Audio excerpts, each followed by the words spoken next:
Questions और अपने last part में न्यूमेरिकल प्रॉब्लम्स को देख रहे होंगे। तो आइए स्टार्ट करते हैं अपना पहला क्वेश्चन जो कि एमसीक्यूज है। हमारा पहला क्वेश्चन है which of the following quantity is not change during the refraction of light. और हमारे पास ऑप्शंस हैं its direction, speed, frequency and wavelength.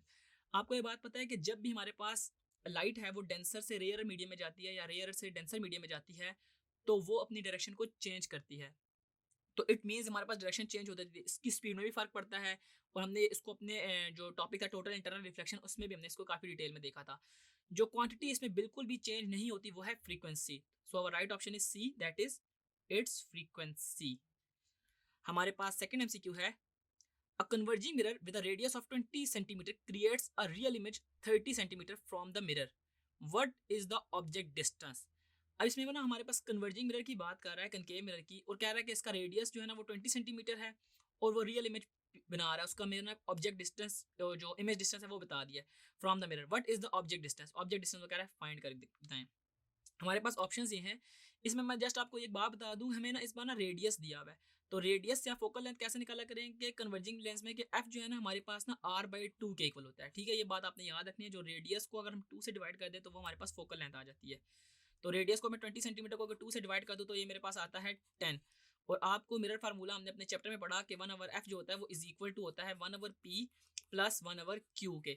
तो अगर आप इसमें f की और q की वैल्यू को पुट करें तो हमारे पास p की वैल्यू आती है दैट इज -15। और हमारा राइट ऑप्शन है इसमें c जो कि है -15। इसके बाद हमारा थर्ड एमसीक्यू है कि an object placed at the centre of curvature of a concave mirror the image produced by the mirror is located. अब वो हमारे पास कह रहा है कि अगर हमारे पास सेंटर ऑफ कर्वेचर पे ऑब्जेक्ट पड़ा हुआ होगा तो इमेज कहाँ पे बनेगी? तो वो भी हमारी बनेगी at the centre of curvature. और इसमें हम देखेंगे ऑप्शन तो हमारे पास B is the right option, that is at the centre of curvature. इसके बाद हमारे पास है फोर्थ पार्ट हमारा कि an object 14 centimetre in front of a convex mirror the image is 5.8 behind the mirror. What is the focal length of mirror? इसमें यही है कि हम जो है हमारे पास फोकल लेंथ का फार्मूला क्या था 1/f is equal to 1/p plus 1/q। और अगर इसमें आप यहाँ से ऑब्जेक्ट डिस्टेंस p की और इमेज डिस्टेंस 5.8 ये इसमें पुट करें तो आपके पास फोकल लेंथ निकल आएगी और हमारे पास आती है कैलकुलेशन के बाद वो -9.9 सेंटीमीटर। इसके बाद हमारे पास नेक्स्ट एमसीक्यूज है the index of refraction depends on. हमारे पास जो इंडेक्स ऑफ रिफ्रैक्शन है ना वो किस चीज पे डिपेंड कर रही होती है? हमारे पास ए ऑप्शन है focal length, speed of light, the image distance या फिर द ऑब्जेक्ट डिस्टेंस। तो हमारा इसमें जो राइट ऑप्शन है आपको पता था एन जो होता है N is equal to c/v होता है और c इसमें स्पीड ऑफ लाइट होती है। तो हमारा राइट ऑप्शन है speed of light, that is B. ठीक है जी। हमारा नेक्स्ट एमसीक्यू है which type of image is formed by a concave lens on a screen. के हमारे पास किस टाइप की इमेज बनेगी कनकेव लेंस की वजह से ना? तो हमारे पास ए ऑप्शन है inverted and real, inverted and virtual, upright and real and upright and virtual.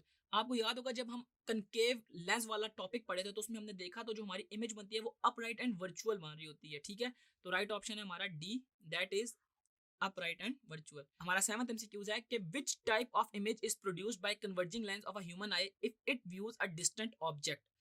तो इसमें हमारा देखें आप real, erect and same size पहला ऑप्शन है। इसके अलावा है real inverted and diminished, virtual erect and diminished या वर्चुअल इन्वर्टेड और मैग्नीफाइड। आपको बताया था हमने जो कन्वर्जिंग लेंस होता है उसमें हमारे पास जो इमेज होती है ना वो रियल इमेज बनती है मगर वो इन्वर्टेड और डायमेंस्ड होती है। तो इसमें राइट ऑप्शन हमारे पास क्या होगा? B, that is real and diminished. आठवां एमसीक्यूज है हमारे पास image formed by a camera is, कि वो क्या होती है? इमेज कैमरा से जो बनती है हमारे पास real inverted and diminished, virtual upright and diminished, virtual upright and magnified या रियल इन्वर्टेड एंड मैग्नीफाइड। हमने बताया था कि हमारे पास जो इमेज बनती है ना कैमरा से वो एक रियल होती है मगर वो इन्वर्ट होके आती है और इसके अलावा डैमेज्ड व्यू होता है। तो हमारा राइट ऑप्शन है A, that is real inverted and diminished. हमारे पास नाइन्थ क्वेश्चन है if a ray of light in glass is incident on the air surface at an angle greater than the critical angle the ray will be. तो ये बात आपको पता है कि अगर एंगल क्रिटिकल एंगल से ज्यादा हो जाए तो रे क्या होती है? टोटली रिफ्लेक्ट हो जाती है।